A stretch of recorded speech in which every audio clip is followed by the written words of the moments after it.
It's after midnight and everybody's gone to bed.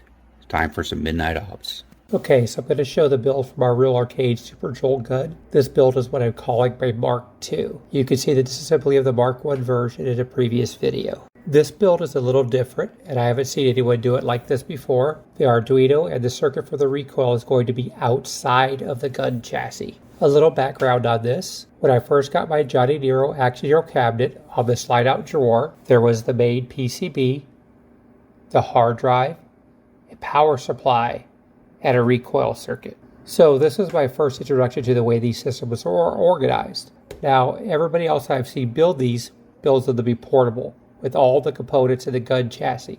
Well, this is for a dedicated cabinet. Except for troubleshooting, these guns are never going to be unplugged or moved, so I don't have to deal with trying to fit everything inside the gun chassis. It just gets crammed in there. However, when I first went to build, the problem I really couldn't solve at the time was the number of wires. With the solenoid, rumble motor, camera, and 4 buttons, I would need 11 wires going to the Arduino board. So a little breakdown. So it'd be a common ground for the camera, buttons, and rumble motor, a common 5 volts for the camera and the rumble motor, 2 additional wires for the camera, 4 wires for the buttons, 2 wires for the solenoid, and 1 wire for the rumble motor.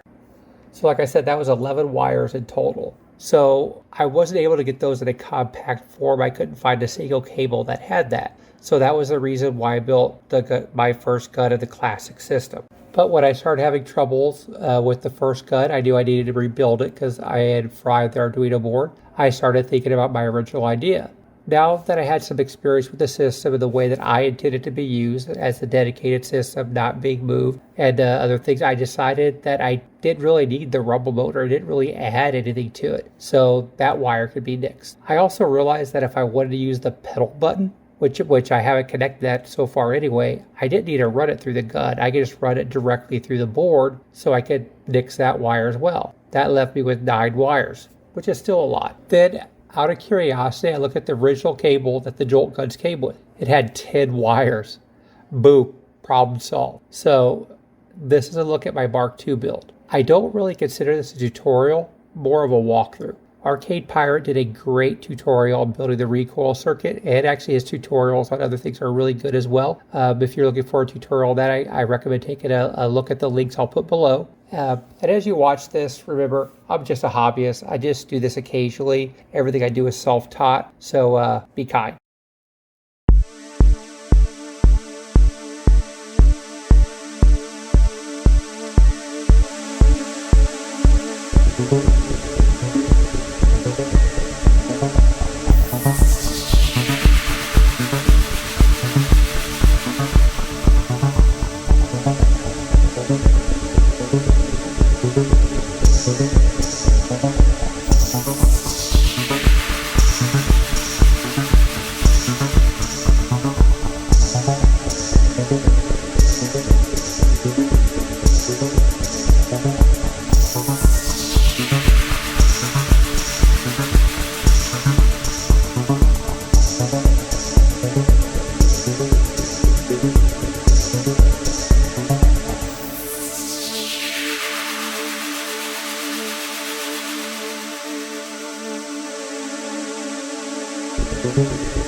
All right, so I got those connected up. See up there? That's where the posts are coming from. So on the silver terminal side, you got two connectors there. One goes to the power for the solenoid. The one actually goes out to the solenoid. And then on this one, you have the other lead going out to the solenoid. One of the things I've discovered is that my these small little terminals here, I'll put through the holes on that. Like I said, my hands aren't the best, so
Thanks for watching. If you have any questions, hit me up in the comments.